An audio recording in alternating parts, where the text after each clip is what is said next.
In the realm of media, Sdad, a term rooted in the Khasi language denoting junction or confluence, becomes a powerful symbol of cultural richness. This concept captures the essence of diverse individuals converging to share narratives about the past, shaping both the present and future. Spearheaded by Professor Andrew J. May from the University of Melbourne, the ongoing Sdad initiative collaborates with scholars and practitioners in Meghalaya and beyond, aiming to exchange research data and construct an archive of stories and images that delve into the history and heritage of the Khasi Hills. Fueled by a Unati research collaboration grant from the Australia-India Institute and supported by the Australian Government Department of Education. The Digital Shillong project unfolds as a collaborative venture between researchers in Shillong and Australia.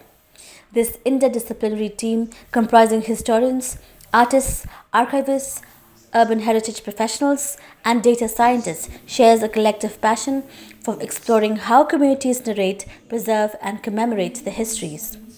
Key figures within the project team include Professor Andrew J. May, University of Melbourne, Australia, Professor Desmond Karmaplang, North Eastern Hill University, Shillong, India, Dr. Madeline Tham, convener of the Meghalaya chapter of INTAC, Nathaniel Majau, North East India Audiovisual Archive, Tarun Bhartia, Dr. Mitchell Harrop, and Dr. Henry Rees, all from the University of Melbourne. The project envisions an online urban encyclopedia featuring a map of Shillong, curated collections of stories and memories contributing to the collaborative digital heritage database, emphasizing the significance of impressions and every nuanced detail of the city. 1940s, this beautiful map from 1925, and we're extracting a lot of the data in terms of places and rivers and natural features and so on, and we've uploaded a lot of just the keywords into the website, and obviously they're just like stub entries, and we're encouraging people to comment and add material. And we're rectifying these three maps, so we're finding places that occur on all three maps because they're not all to scale. So, for example, there's the All Saints cemetery, it's called Graveyard in the 1880s, but it's on all three maps. So we know that is an anchor point when we're rectifying these maps. So we're doing a bit of work on that, which is exciting, and we'll be able to produce some interesting and sort of dynamic mapping at the end of it. Acknowledge that history is about difference, right? So democratisation doesn't mean coming up with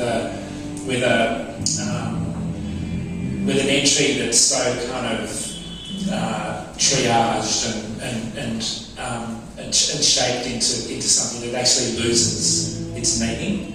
And I guess part of the potential of the site is through the community contributions that people can give different memories or interpretations. We know history and identity in place.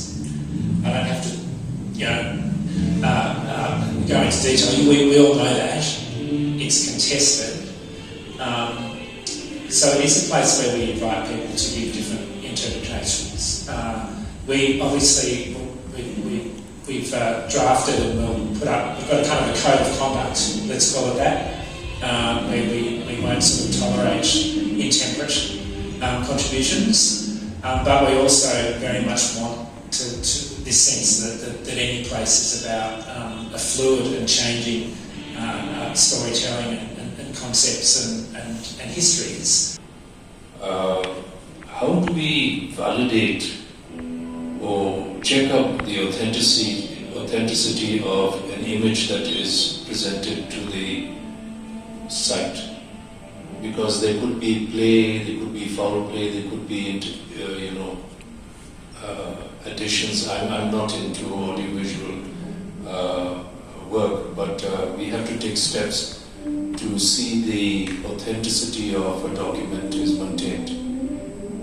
And Nathaniel's archive is wonderful. We've had use of it in the writing of the Meghalaya at 50.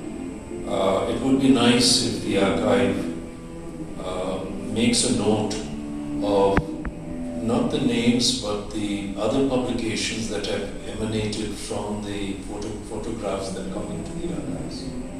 I think we do need to go beyond the digital form in St. Anthony's to its use in a public history? A whole new challenge to all of us in terms of particularly the manipulation and sort of falsification of things that we've depended on in the past to be real. But so I can only say two things. One, any material that does come in will go through scrutiny, through an editorial process, and we have experienced and credible people on the team that will do that. So we will not publish things unless they've been approved. And also we also have the added sort of metadata fields, reference fields in everything that's uploaded, which require people to reference sources of material. You know, we need to protect people's copyright. You can't just grab something without people's permission and put it up on the web. So we'll be taking great care to ensure that the validity of the source material is taken care of. Passionate about the localities that make up a town or a city, and in particular the locality where I was born, London, where I grew up, and I'm researching the cultural history of London presently, talking to people and mostly talking to people